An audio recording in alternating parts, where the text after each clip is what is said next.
Damian thorn की गिरफ्तारी के बाद वीर और छाया को लगा कि शायद अब उनकी जिंदगी में स्थायी शांति आ जाएगी। लेकिन डैमियन की आखिरी चेतावनी, असली परीक्षा अब शुरू होगी, ने उन्हें फिर से सतर्क कर दिया। यूएन की विशेष टीम डैमियन को एक गुप्त स्थान पर ले गई, जबकि वीर और छाया दिल्ली लौट आए। एक सुबह जब वीर और छाया नाश्ता कर रहे थे, उन्हें डॉक्टर अर्जुन मेनन का तत्काल संदेश मिला। मुझे तुरंत मिलना है। डैमियन के कंप्यूटर से कुछ चौंकाने वाली जानकारी मिली है। 1 घंटे बाद डॉक्टर मेनन वीर के घर पर थे। उनके हाथ में एक हार्ड ड्राइव थी जिसमें डैमियन के सभी रहस्य छिपे हुए थे। डैमियन सिर्फ एक छोटा सा हिस्सा था, डॉक्टर मेनन ने गंभीर होकर कहा। उसके पीछे एक बहुत बड़ा संगठन है, द एटर्नल सर्कल। छाया ने तुरंत हार्ड ड्राइव को अपने कंप्यूटर से कनेक्ट किया। जैसे जैसे डेटा सामने आता गया, वैसे वैसे सभी के चेहरे पीले पड़ते गए। डैमियन ने दुनिया भर के 100 सबसे प्रभावशाली लोगों की एक सूची बनाई थी, जिन्हें वह मानवता के उन्नयन के लिए जरूरी मानता था, और वीर और छाया इस सूची में सबसे ऊपर थे। यह क्या मतलब है? वीर ने पूछा। डॉक्टर मेनन ने समझाया, एटर्नल सर्कल का मानना है कि मानवता को बचाने के लिए एक चुनिंदा समूह को ही बचाया जाना चाहिए। वे एक ग्लोबल क्लीनिंग की योजना बना रहे थे। कपिल और प्रिया ने भी इस मामले में गहरी दिलचस्पी दिखाई। कपिल ने डैमियन के नेटवर्क को ट्रेस करना शुरू किया, जबकि प्रिया ने अपने अंतर्राष्ट्रीय संपर्कों से जानकारी जुटानी शुरू की। मुझे कुछ मिला है, कपिल ने कुछ घंटों बाद बताया। एटर्नल सर्कल एक प्राचीन संगठन है जो सदियों से चला आ रहा है। उनका मानना है कि हर कुछ सदियों में मानवता को रीसेट करने की जरूरत होती है। प्रिया ने डरावनी जानकारी साझा की।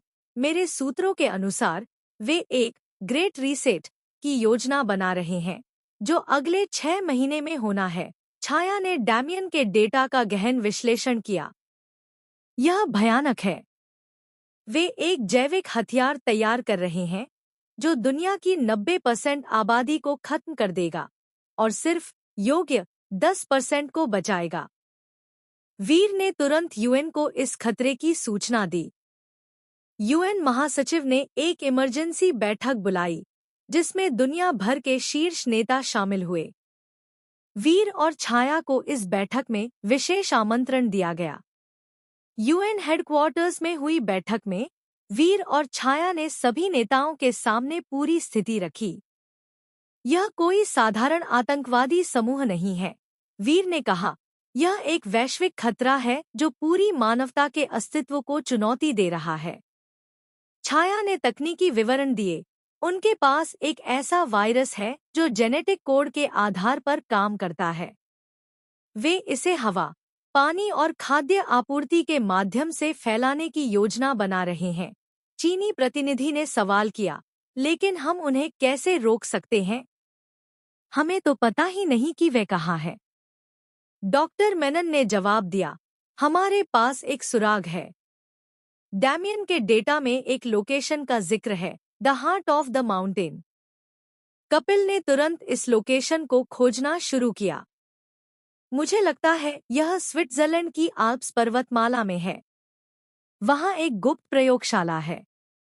यूएन ने तुरंत एक विशेष टास्क फोर्स गठित की, जिसमें वीर की टीम को शामिल किया गया। उन्हें दुनिया की सर्वश्रेष्ठ तकनीक और संसाधन उपलब्ध कराए गए। स्विट्जरलैंड की आल्प्स पर्वतमाला में प्रवेश करना आसान नहीं था। टीम को बर्फीले तूफान और खतरनाक इलाकों का सामना करना पड़ा, लेकिन उनके पास स्विस सेना की विशेष इकाई का सहयोग था। लोकेशन सिर्फ 5 किलोमीटर दूर है, छाया ने जीपीएस चेक करते हुए कहा, लेकिन यह रास्ता बहुत खतरनाक है। वीर ने टीम का नेतृत्व किया। हमें जल्दी करना होगा। अगर एटर्नल सर्कल को हमारे आने का पता चल गया, तो वे गायब हो जाएंगे। 2 घंटे की कठिन यात्रा के बाद उन्हें एक गुप्त प्रवेश द्वार मिला। यह एक परित्यक्त खदान जैसा दिख रहा था, लेकिन अंदर एक अत्याधुनिक सुविधा थी। कपिल ने सुरक्षा प्रणाली को हैक किया और टीम ने अंदर प्रवेश किया। अंदर का नजारा हैरान कर देने वाला था। एक विशाल भूमिगत शहर, जहां सैकड़ों लोग काम कर रहे थे। यह तो एक पूरी सभ्यता है, प्रिया ने आश्चर्य से कहा। डॉक्टर मेनन ने समझाया, एटर्नल सर्कल सदियों से इस तरह की सुविधाएं बना रहा है। यह उनके कई ठिकानों में से एक है। टीम ने धीरे धीरे आगे बढ़ते हुए मुख्य नियंत्रण कक्ष का पता लगाया। वहां एक वृद्ध व्यक्ति बैठा था, जो संगठन का वास्तविक नेता प्रतीत हो रहा था। मैं डॉक्टर अलेस्टेयर क्रोमवेल हूँ, वृद्ध व्यक्ति ने शांत स्वर में कहा। मैं एटर्नल सर्कल का ग्रैंड मास्टर हूँ। वीर ने सीधे तरीके से पूछा, आप दुनिया को नष्ट करना क्यों चाहते हैं? डॉक्टर क्रोमवेल मुस्कुराए, नष्ट नहीं, बचाना चाहते हैं। मानवता एक डेड एंड तक पहुंच गई है। हमें एक नई शुरुआत करनी होगी। उन्होंने एक स्क्रीन पर डेटा दिखाया, जलवायु परिवर्तन, संसाधनों की कमी, युद्ध, सभी वैश्विक समस्याएं। हमारे पास एक ही समाधान है, डॉक्टर क्रोमवेल ने कहा, संख्या कम करना। और हम इसे मानवीय तरीके से कर रहे हैं।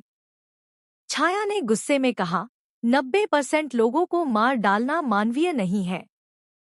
डॉक्टर क्रोमवेल ने एक बटन दबाया और पूरी सुविधा में अलार्म बज उठा। तुम बहुत देर कर चुके हो। ग्रेट रीसेट शुरू हो चुका है। वीर और उसकी टीम ने तुरंत कार्रवाई की। कपिल ने मुख्य कंप्यूटर सिस्टम को हैक करना शुरू किया, जबकि छाया ने वायरस को निष्क्रिय करने का प्रयास किया। मुझे मुख्य सर्वर तक पहुंच की जरूरत है, छाया ने कहा। वीर और प्रिया ने सुरक्षा गार्ड्स को संभाला, जबकि डॉक्टर मेनन ने तकनीकी सहायता प्रदान की। छाया ने लगातार 12 घंटे काम किया और आखिरकार वायरस को निष्क्रिय करने में सफलता पाई। हो गया। मैंने वायरस को डिलीट कर दिया, लेकिन डॉक्टर क्रोमवेल ने एक आखिरी चाल चली। तुमने सिर्फ एक वायरस को रोका है। एटर्नल सर्कल जिंदा रहेगा। हम फिर से आएंगे। यूएन फोर्स ने डॉक्टर क्रोमवेल और उनके सहयोगियों को गिरफ्तार कर लिया। वैश्विक खतरा टल गया था। वापस दिल्ली लौटकर वीर और छाया ने एक प्रेस कॉन्फ्रेंस की। खतरा टल गया है, वीर ने कहा, लेकिन हमें सतर्क रहना होगा। छाया ने वीर का हाथ थामा। शायद अब हम शांति से रह सकते हैं, लेकिन उस रात वीर के फोन पर एक संदेश आया, तुम्हारी परीक्षा अभी खत्म नहीं हुई है। असली लड़ाई अब शुरू होगी। दोस्तों, अगर आपको हमारी कहानियां पसंद आए हो तो चैनल को लाइक, सब्सक्राइब, कहानी को शेयर करें। Thank you.